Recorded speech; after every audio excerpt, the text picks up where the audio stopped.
जैसे कि हमने बताया है, आपको लेना है थोड़ी सी काले तिल के दाने। 2 से 3 चुटकी आप काले तिल के दाने ले लीजिए और फिर इन चीजों को लेकर जाना है कहाँ पर? अपने घर की छत पर। अपने घर की छत पर जाना है, खुले आसमान के नीचे आपको ये दीपक जलाना है। अगर बाई चांस अगर आप किराए के घर पर रह रहे हो, रेंट पर रह रहे हो, आप किसी कारणवश छत पर नहीं जा पा रहे हो, तब इस स्थिति में आप यह दीपक अपने घर के मेन गेट पर जला सकते हो। कहाँ पर?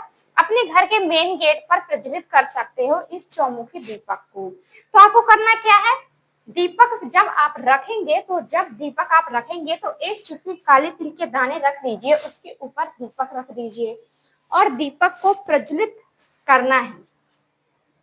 जब आप दीपक को प्रज्वलित करेंगे तो आपको महादेव का स्मरण करना है, क्योंकि उन्हीं के नाम से हम यह दीपक आज प्रज्वलित कर रहे हैं। चारों बातियों को जब आप प्रज्वलित करेंगे, जलाएंगे बातियों को, चारों बातियों को, तो आपको महादेव का स्मरण करना है और श्री शिवाय नमस्तुभ्यम का जाप आपको करते जाना है। महादेव से आपको अपनी प्रार्थना कहती जानी है, आपको अपनी मनोकामना बोलते जाना है। ये उपाय अगर आप कर लेते हैं तो आपकी बड़ी से बड़ी मनोकामना भी पूरी होती है।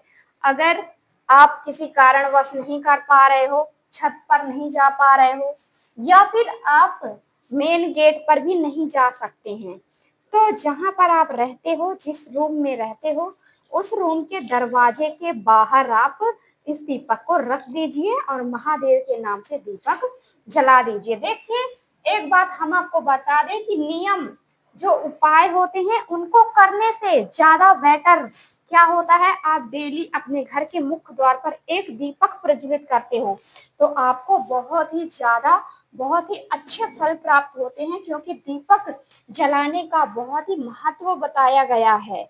आप अपने घर के मुख्य द्वार पर, जहाँ पर आप रहते हो, दरवाजे पर आप डेली शाम को एक दीपक जलाते हैं तो आप देखिएगा अभी आप कैसे और फिर आपके घर में क्या अंतर आता है, इस चीज को आप बहुत ही अच्छे तरीके से महसूस कर पाएंगे। क्योंकि शाम का जो समय है, शाम का समय बहुत ही उत्तम होता है और शाम के ही समय माता लक्ष्मी का भ्रमण होता है। तो शाम का समय बहुत ही सर्वश्रेष्ठ बताया गया है। सूर्यास्त के बाद से आप रात को 8 बजे से पहले आप इस उपाय को कर लेते हैं, दीपक आप अपने घर पर प्रज्वलित कर देते हैं, तो आपकी मनोकामना तो पूरी होती ही है, साथ ही साथ माता लक्ष्मी का विशेष रूप से आपको आशीर्वाद मिलता है। तो ये था हमारा पहला उपाय। तो चलिए हम आपको हमारा दूसरा उपाय बताते हैं। और ये जो दूसरा उपाय है किस चीज के लिए होगा? आपके घर की बीमारी के लिए। अगर आपके घर में बीमारियां लगातार बढ़ती जा रही हैं, आपके घर में जो लोग हैं एक एक करके बीमार पड़ते जा रहे हैं और ठीक होने का नाम ही नहीं ले रहे हैं, तो ये जो हमारा दूसरा उपाय है आपके घर की रक्षा के लिए है, आपके घर से बीमारी को दूर करने के लिए है।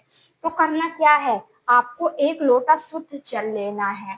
क्या लेना है? शुद्ध जल। आपको ये एक लोटा लेना है पीतल के लोटे में और एक चुटकी आपको काली तिल लेनी है, साथ ही साथ आपको लौंग लेनी है, 2 लौंग। और इस उपाय को आप किसी भी समय कर सकते हो, किसी भी समय कर सकते हो इस उपाय को आप।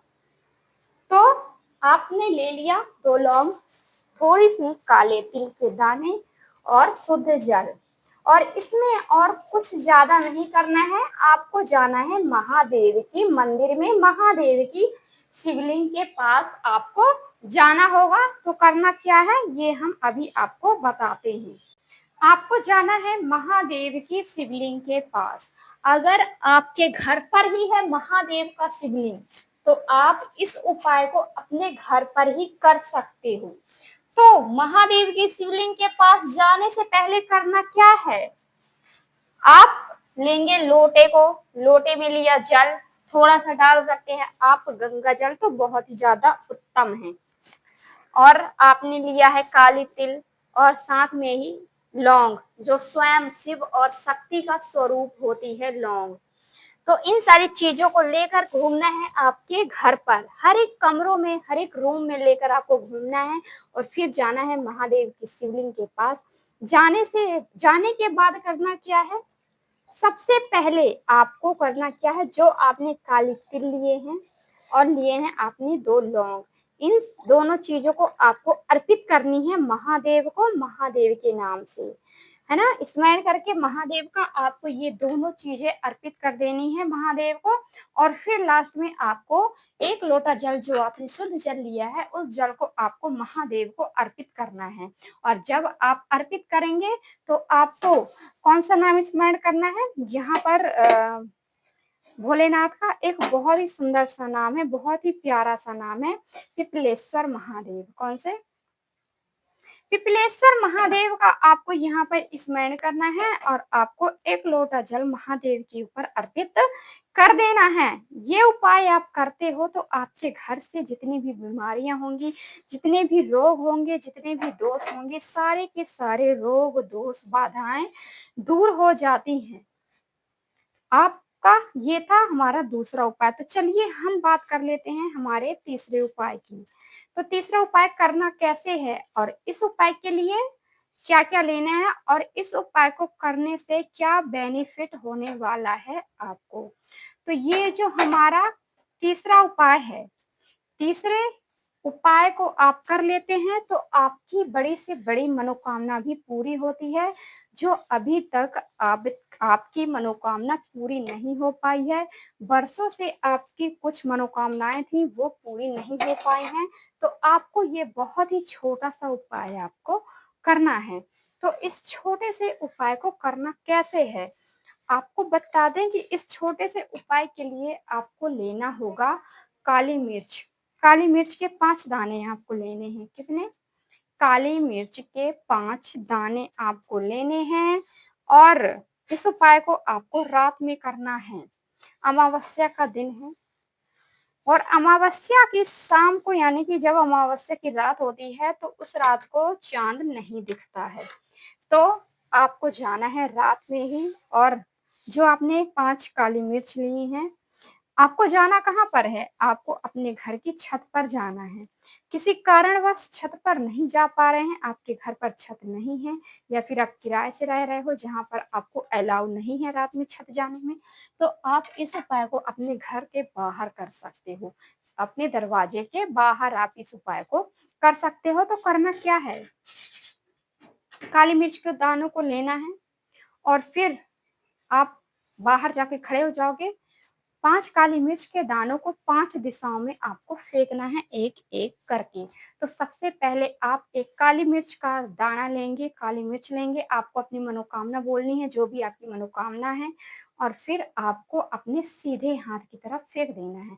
दूसरी काली मिर्च का दाना लेंगे, दूसरी बार आपको मनोकामना बोलनी है, महादेव का स्मरण करना है और इस काली मिर्च के दानों को आपको उल्टे हाथ की तरफ फेंक देनी है। इसी तरीके से तीसरा काली मिर्च का दाना लेंगे, आपको मनोकामना बोलनी है, आपको अपने पीछे की तरफ काली मिर्च के दाने को फेंकना है अपनी मनोकामना को बोलते हुए और महादेव का स्मरण करते हुए। और इसी तरीके से चौथी काली मिर्च का दाना लेंगे और आपको अपनी मनोकामना बोलनी है, आपकी जो भी ख्वाहिश है वो बोलनी है और फिर आपको अपने ऊपर की तरफ फेंक देना है इस काली मिर्च के दाने को। और फिर इसी तरीके से जब आप 5वां काली मिर्च का दाना लेंगे, आपको मनोकामना बोलनी है, महादेव का स्मरण करना है और फिर आप अंदर की साइड मुड़ते हुए, जब आप घर अंदर आएंगे तो अंदर की साइड मुड़ते हुए पीछे की तरफ आपको काली मिर्च का दाना फेंक देना है, अपनी मनोकामना बोल देना है और फिर डायरेक्ट अंदर आ जाना है, पीछे वापस मुड़कर नहीं देखना है। इस चीज का आपको ध्यान देना है। ये उपाय आप करिए। इस उपाय को करने से अगर आपने पूरी सच्ची श्रद्धा से, पूरे सच्चे दिल से किया है तो आपकी बड़ी से बड़ी मनोकामना भी पूरी होती है और आप जो चाहोगे वो आपको जरूर मिलेगा। तो ये उपाय कीजिए। साथ ही साथ मेरी वीडियो को लाइक, चैनल को सब्सक्राइब करना ना भूलें। कमेंट बॉक्स में आप जयकारा लगा दीजिए, श्री शिवाय नमस्तुभ्यम का जयकारा लगा दीजिए। तो चलिए अब हम हमारे लास्ट उपाय के बारे में बात कर लेते हैं। और ये उपाय किस लिए होगा, आपके रोग दोष के लिए, रोग को दूर करने के लिए, आप पर दोष है वो भी दूर होगा। और कोई व्यक्ति आपके घर में बहुत ही ज्यादा चिड़चिड़ाता है, बहुत ही ज्यादा लड़ाई झगड़े करता है, क्लेश करता है, तो ऐसे व्यक्ति के लिए आप इस उपाय को कर सकते हो। तो करना क्या है, करना क्या है आपको इस उपाय के लिए? इस उपाय के लिए भी आपको लेना है 5 काली मिर्च के दाने। हमने अभी इससे पहले भी आपको एक उपाय बताया है, उसमें भी हमने काली मिर्च के दाने लिए थे 5, और इस उपाय में भी हमें लेना है काली मिर्च के दाने 5। लेकिन एक छोटा सा अंतर है, और वो क्या अंतर है आप जरूर सुनिए। आपने लिया 5 काली मिर्च के दाने, और इन काली मिर्च के दानों को करना क्या है, जो भी व्यक्ति आपके घर में ज्यादा लड़ाई झगड़े करता है, क्लेश करता है, चिड़चिड़ाता है, उस व्यक्ति के ऊपर से आपको 7 बार वारना है, यानी कि 7 बार घुमा लेना है। और कौन सी दिशा होगी? क्लॉकवाइज। आपको क्लॉकवाइज घुमा लेना है 7 बार। और इन काली मिर्च के दानों को फेंक कर आना है। कहाँ पर फेंकना है?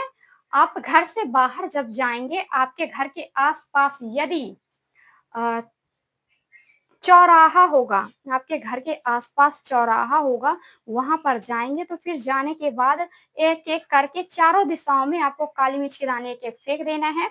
और फिर वापस आते समय एक जो 5वां काली मिर्च का दाना बचता है, उसे आसमान में उछालना है और डायरेक्ट अपने घर आना है।